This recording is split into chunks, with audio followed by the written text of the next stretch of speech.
Oh my god, I have an hour worth of content to edit. Yo, this is gonna be like a long video, so please watch till the end. Stay in the end with me. Take my hand, take a breath, and take one step. Keep your eyes locked in mine. Let the music be your guide.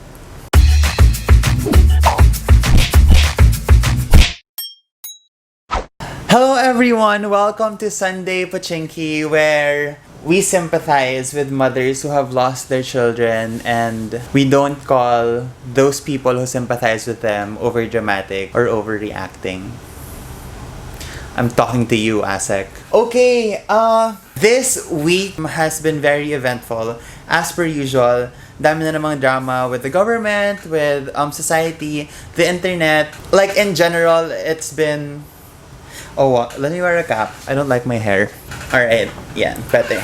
I would just find this unfair if this wasn't the first topic of Sunday Palengke. And, of course, this is about Reina Nasino. So, this is for everyone who doesn't know why Reina Nasino is in jail. She is a political prisoner. She was not able to take care of her child when she gave birth. And Baby River passed away after 3 months. What happened to Reina Nasino and Baby River is clearly another event of selective justice, no? Of injustice. Let's talk about her case. Ang claim to fame ng PNP, again, they raided the office of Bagong Alyansang Makabayan in Manila, and they claimed that they found a grenade in the area. This has been a fairly common event, lalo na here in our country. I'm not saying they planted the grenade, but I'm saying that there has been a lot of similar events of planting evidence. Let's say the one with Winston Ragos, where the NBI says na naplant yung gun. Let's talk about the drug war, where napaplant yung same gun over and over again. Let's talk about the shooting in Holo, where NBI also says that there has been tampering of evidence and tampering of the crime scene nung shooting sa Holo. So this isn't a new event to us. This isn't a unique event na may nagpa-plant ng evidence para makapag-arrest or maka-apprehend ng violators, quote-unquote. Reina wasn't granted furlough to take care of her child, but then she was granted a 3-day furlough para makipagburol at makipaglibing sa anak niya. And what happened was an overkill. Here are the photos of the funeral of Baby River. And grabe yung sobrang daming police. Sobrang daming armadong police na nasa area na to. Hindi ko maintindihan. May superpowers ba si Reina na ganito karami yung kailangan niyang police? Furthermore, bakit naka-PPE si Reina? At bakit hindi naka-PPE yung police? Also, while they're at it, while they're there, why don't they do their job to ensure safety? Bakit hindi nila in-enforce yung social distancing protocols while they were there? I am confusion. Ang excuse ng PNP is that Reina was a high-profile inmate that needed that maximum security. Which leads me to actual high-profile inmates who have been granted furlough. And I'm not questioning kung ba't sila na-granted ng furlough, okay? I'm saying they have been granted furlough. And when they did their time out of jail, they had peaceful affairs with whatever they had to attend to. That's Gloria Macapagal-Arroyo with her 12-day holiday furlough. That's Bong Revilla visiting his father when nagkasakit yung father niya. And they have had peaceful furloughs. Walang ganitong commotion. Walang 50-100 na police na in the area. So, why? The question is why is it like this? And this is just a reminder that if this can happen to Reina at this time where the anti-terror law is in full function, this can happen to any of us. And then, dadagdag pa tong si Pialago, si Asek, where she says, hindi lahat ng inang nakakulong ay nakakabunta sa libing ng kanyang anak. Kaya Kaya yung mga sumisimpatya kay Reina Nasino, pag-aralan niyo mabuti ang dahilan kung bakit siya nakakulong at kilalanin niyo mabuti kung sino siya sa lipunan. Masyado ninyong ginagawang pang drama serye sa hapon ng paghihinagpis niya. Tigilan niyo.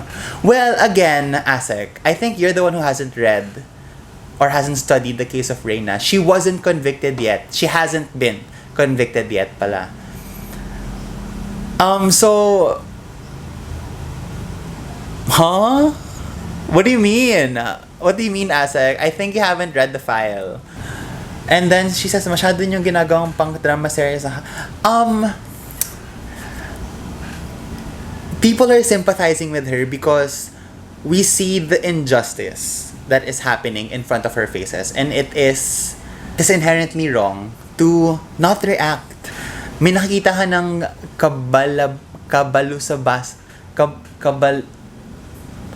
kabalasubasan na nangyayari sa harapan mo, hindi ka pa magre-react. Of course, people are gonna react. The way that the armed forces have treated the funeral, the grieving moments of the family of Baby River and Reina Nasino is inhumane, at least. So, Pialago, please, in the words of Naomi Smalls, babe, brush your hair. Yeah, so, yun lang. I'm sorry if the startup for Sunday Palengke is quite heavy. I don't think this is something I can make humor of. Normally, that's the case, no? But we are talking about the death of a child, a mother who is grieving, and the police treating this like a war zone. I don't think these are things that I can make humor of, and I'm sorry that if ito yung start ng Sunday Palengke, usually it's very light. So let's proceed to something we can make fun of. Antiporda. This week, Yusek Antiporda was under fire. Para sa statements niya this week. Firstly, this clip. Nakita po, no po, na puro kasinungalingan po yung lumabas na nag-wash out po yung white sand natin. Ang nangyari po talaga is wash in, no po. On, wax off. Pumasok po yung itim na buhangin at pumatong doon sa white dolomite, no po. Now, I'm not a geologist, okay? When I did take a basic geology class, yung, naalala niyo yun, yung parang may layers of sediments, tas may ganun-ganun. So I was thinking about it. Can sand wash in? Can sand wash in? Kasi from my perspective, how I think about it is if you have a layer of black sand sa ilalim, which is the case, and then you cover it with dolomite, the white sand, if your waves come from here, normally kapag sa shore, diba, pababa, right? So, white sand, white sand, white sand, white sand, white sand. I don't know what's here in the water, pero pababa na siya. So, when the waves come crashing, they will grab the sand from here and then drag it down. And then magkakaroon ng mixing dito, right? Of that one. So, nag-wash out yung white sand from here, exposing the black sand. Am I thinking right? It doesn't take a genius. It's not rocket science. It's basic geology. Diba? Anyway, so yun yung sinabi niyang una where it was highly criticized again by netizens. He called UP critics bayarans, where UP clapped back with the most formal, most shady response that I have seen in a while. And my favorite line from this statement from UP is, considering your ill-fitting background. Antiporda is a journalist, and I do not know why. He is the Undersecretary of the Department of Environment and Natural Resources. And then, he apologizes and says, nadala lang daw siya ng emotions niya.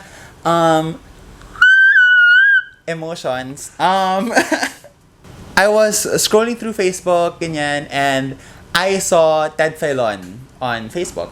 And he talked about this on his radio show. So, here's the clip. Unahin nyo yung rekomendasyon, Yusek Antiporda, uulitin ko sa iyo ito, ha? Pang ilang ulit ko nang sinabi sa iyo ito. And I'm sure hanggang ngayon hindi mo nababasa ito. Sigurado ako, pupusta ako ng pananghalian lahat sa amin dito sa Radio 5. Which got me to thinking, what is this study he's talking about? What is this 2018 study he's talking about? So a little type on Google, and then I found it. It's here. It's a study dating back 2018 about the master plan, about the whole Manila Bay rehabilitation plan, ano yung plan na sa kanya. And this is a public document. You can access it. I'll put the link down below. I will make time to read it para I can like show you the summary if aligned ba yung Dolomite dun sa study na ginawa. Here's a fun new fact. There's a long-term vision for the Philippines called Ambisyon Natin 2040. From the Duterte administration, it's a long-term plan until 2040. This is my first time actually seeing this. I have not read this whole plan. But if you are interested in reading it, dito rin siya. I'll link it down below. Para, we get more informed on ano ba talaga yung plano nila sa atin. Yun, oh my god, ang adi pala na nako-cover natin. Have you seen yung nag-tweet yung House of Representatives ng only 6 hours of everything? Ang gugulo nyo! Tapos nag-issue sila ng statement. Yung authorized post made on the House Twitter account earlier today, the post was deleted. Sino nagpahiram ng phone sa anak nila at na-tweet sa Twitter ng House of Representatives? This week, a tweet by Ligaya Malaya went viral. She is a radical feminist, claiming that is the truest form of feminism. Masasing now, I agree. No to VIP testing, I agree. Also 30 now. She tweeted this, which gathered a lot of responses. I must say it again. I'm a B. I must say it again and won't delete it this time. Trans women are not and will never be women. If you can't accept the truth, I'm sorry, hon. We're not responsible for your feelings. Let's stop and think. This is honestly mind-boggling to me. It's 2020. Yung Miss Universe nakapag-adjust na. Yung ibang tao hindi pa din. You know what? Let's look for explanations on her Twitter, okay? Para lang we see na what's happening. Let's look at it now. Ligaya Malaya. Ligaya Malaya says, tell me, what are your definitions of a woman? What makes a woman a woman? Any definitions besides adult human female only confirms on stereotypes. Prove me I am wrong. Let's see the responses. You're wrong.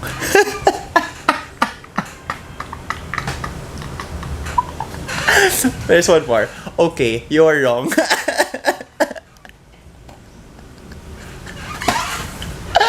Oh man, this is great. This content is gold. Okay, Justice for Baby River says, someone who identifies as a woman, that's it. Someone who identifies as a woman who thinks and believes and knows that they are one. That's a great answer. Okay, let's play a game. Yan, mga favorite ng mga live viewers natin. To yung live audience natin. Palakpakan tayo sa bahay. Yes. Okay, let's answer the question. Fill in the blanks. Ready? Trans women are A. Not women, B. Not women, or C. Women, because we live in a time where we are inclusive. It's 2020 and we want to progress forward and we respect social constructs like gender, and that we respect everyone and their choices, and that everyone should be accepted as long as they're not trampling on everyone else's rights, and that manhood or womanhood aren't defined by sex characteristics entirely. A, B, or C? Did you answer C? You're right. What I have to say about this is trans women are women, trans men are men, and that's on what?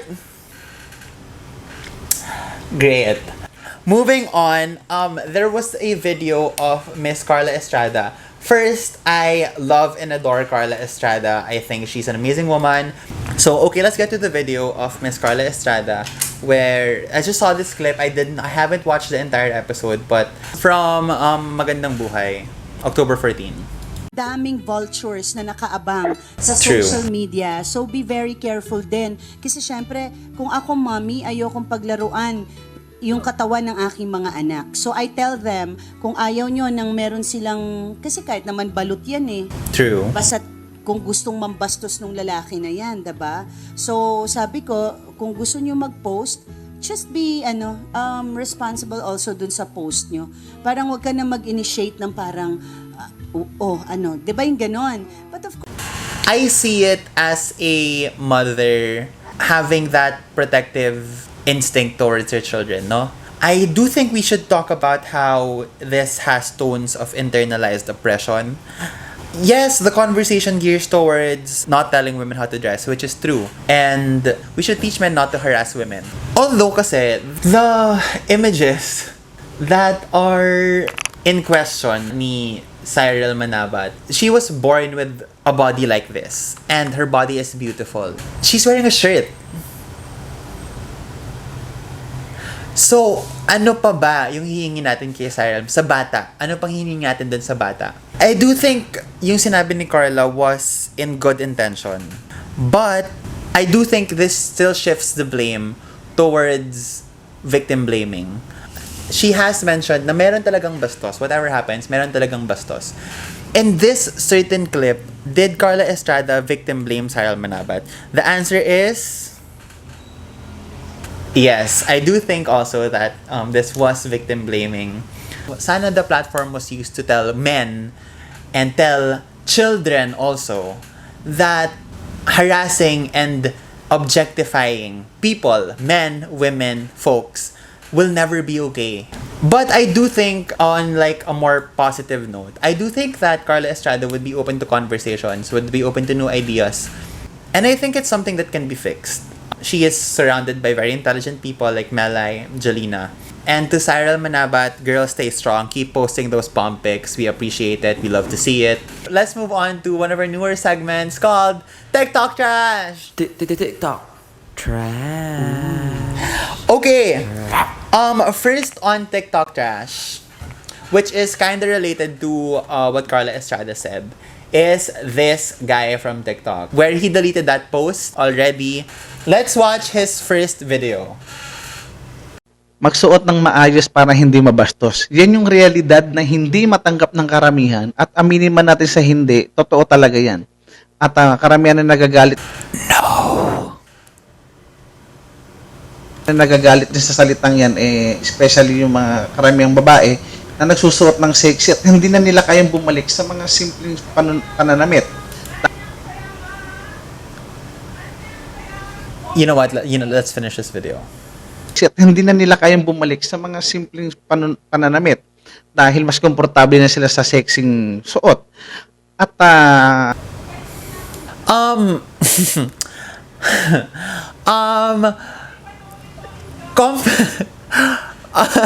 wait. Hindi mo na kasalanan kung sexy ka, sis. Wala na tayong magagawa doon. Right? I mean, it's not your fault. It's not gonna be women's fault if they're beautiful and sexy. That's not their fault. That's not even a sin. What's a sin ay ang pagbabasa sa kanila. That's the sin. At nagpapaalala lang naman ng salitang to na sa pananamit natin makakaiwas kayo sa mga manyak, sa mga bastos, makakaiwas kayo sa pwedeng ikapahamak nyo. Kaya isinasabi lagi yan sa mga kababaihan para maingatan din kayo. Dahil marami talaga mga bastos at manyak sa panahon na to. At ngayon, bakit kaya sila okay. Some are gonna use the argument na parang, di ba sabi niya, makakaiwas ka kapag nagdamit ka na mas maayos. Some are gonna use the argument na, sana na nag-bulletproof vest ka para hindi ka na barel, or mag-helmet ka para hindi ka na suntokin. Pero here's the argument that I wanna present. What if we shift the conversation to men, including me, when I am in transit using public transportation? What if, imbes na we tell women to not dress up ng sexy, quote-unquote, what if we require men to wear ball gags and hand restraints while in public transit? Therefore, yung conversation is geared towards apprehending the perpetrators kesa we victim blame. Parang that makes more sense. Kasi yung pambabastos galing sa lalaki. So, what if, imbes na yung women yung i-restrict natin yung lalaki? What if we make the conversation about that? Am I making sense? Gets ba? Like, if walang nagsasalitang lalaki in public transport, walang mambabastos. Kasi kahit anong suotin ng babae, babastos din sila. So, i-control natin yung lalaki. Right? Am I making sense here? What if ganun yung conversation, no? But also, do you see how dumb I sound when I'm telling people what to wear to control their behavior? That's kind of what we're doing with women. Well, I just want to say that. Now we should shift the conversation. Anyway, just an idea. Let's continue. Sila nagagalit. Hindi mo rin sila masisisi. Dahil meron nga dyan, mukha at kamay na nga lang yung kita na babastos pa rin. Kasi kung bastos ka, bastos ka. Kung manya ka, manya ka. Yes! I agree. Sana yung 8 seconds, yung last 8 seconds na lang yun yung video mo. Mas okay pa sana. Sana wala kang natapakang tao. Okay, next on TikTok Trash. Okay, this account has posted me before. Ito yung pinost niya about DENR and Boracay. This was about the Boracay video we made a couple weeks back. And then he came up with another video kasi tinatag ko ng TikTok community kapag meron sila nakikitang kabunot-bunot for Sunday Palengke. And this was the video. So trigger warning again here. Ready and play. At that is our responsibility. Hindi naman pwedeng ipaport na lang natin yan. So sa tingin ko pwede ka lang mag-tiktok ano dapat kong gawin sa katawan ko, ha? Yes, queen! Sa katawan ko, ha? Ano dapat kong gawin sa katawan ko, ha? Yes, that's her body. Okay, isa pang fill in the blanks. Her body. Her body, her choice. Yung argument niya dito is that, of course, a woman has a right to her body. Yes, stop there. We can choose not to finish that statement. But he chose to continue. However, a baby is a different body. It's not her body. No. And before I dive into this, there's another TikTok related to this. It's this girl who raps on TikTok, very famous na I think. But she has rapped about this, and I want to show you. Just to ready, 3, 2, 1. Maagang nagkapamilya, maagang nagkaanak, mga bobong tao, iisipin malandi agad. Niyayato ng ama, kahit nung una labag, malandi kung malandi at least hindi nagpalaglag. Pangit man kung titignan. Hold up, wait. Let's rewind this. Kahit nung una labag, malandi kung malandi at least hindi nagpalaglag. Pangit. Pause. See, I would agree with her first few bars. But then she is now insinuating that with the line, at least hindi nagpalaglag, it means that ang pagpapalaglag or abortion is the lesser thing to do. It's the wrong thing to do. Yun yung insinuation niya. That's what she's implying. And I do not agree with that. Let's continue first. Hindi at least hindi nagpalaglag. Pangit man kung titignan dahil bata ang edad. At least di tinalikuran ng responsibilidad. Oo, nagkamali nung una, wag niyo akong husgahan. Dahil tao ka lang din, Diyos lang ang may karapatan. Yeah. The whole thing was great. But that certain part where she says, at least hindi nagpalaglag, it's just something that doesn't sit right with me. Let me say this. Abortion is one of the very few things that does not include men. Ito yung isa sa mga bagay na walang hawak ang lalaki. Because it happens with the woman's body, abortion, like menstruation, are things that will never be experienced by men. That's why I think men have a less significant opinion. My view on abortion is whatever my views are, I will never have the right to question the morality of what women decide to do with their bodies. And I will respect that. If you do not want to get an abortion, do not get an abortion. If you do want to get an abortion, then there should be proper, safe, and healthy channels for it. Proper places for it. Where they could proceed with the abortion in a safe manner. Again, your body, your choice. End of discussion. So, just to balance things out, so that's for TikTok Trash this week. Just to balance things out, we have another segment called TikTok Treasure. TikTok Treasure. Okay, so I found a couple of TikTok treasures that I really found entertaining and also educational. So let's watch it together. Dora, Dora, Dora the Explorer. Dora! Yo soy Dora and today we are going on a DDS adventure. You spot the Dulawan. Let's go troll him. Accurate! What should we say to him? Can you say, magkano ang bayad sa'yo? Magkano ang bayad sa'yo? Muy bien. Gracias. He's still not replying. Maybe we have something that we can use. Ambag, ambag. Ambag. What do we have here? Can you say, anong ambag mo? Anong ambag mo? Muy bien. Oh no, Swiper's here. What do we say? Swiper's a hero. Swiper's a hero. Swiper's a hero. Oh yeah. Oh my God. Hindi ko pa I didn't know that part. I never got to that part. I got to the part lang nung ambag. Yo, you're crazy. Props to you. Let's clap for him, yo. Let's fill in the blanks again with our live audience. Fill in the blanks. Marcos is... Great. Yeah, I agree. I agree with your comments. I agree. Okay, so this one, the last video today, I found extremely helpful. Parang it changed my perspectives on the no means no thing, about consent, and changing the conversation around it. So let's watch this video. We need to change the language around consent. At the moment, people think no means no is good, but I don't. It implies the default is yes. What we should use is yes means yes. The default is no unless you get an explicit yes. Right? It makes so much sense. If they don't say yes, it means no. Yun yung automatic dapat. Kasi dapat, it's a no to start with. Parang it makes sense to me. What do you think? Right? Am I wrong? Wala lang. I just think it makes sense.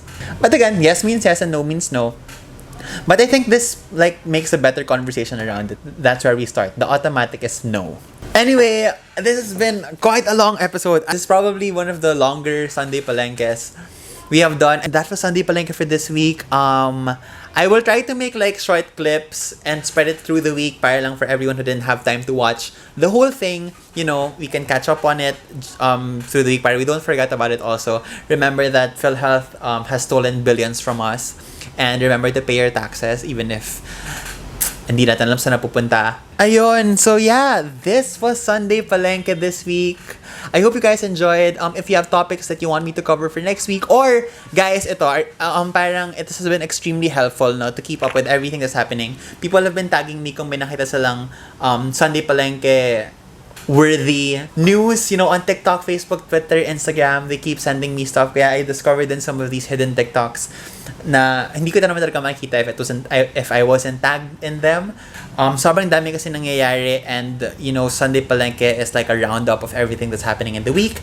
So I hope you guys enjoyed this episode. Ang kapit lang tayo, and let's keep strong. Again, please stay healthy, keep safe. I don't want to do the generic outro, but yeah, I would appreciate it if you'd leave a comment and subscribe, hit the bell button. Ayun, follow me on all my channels here.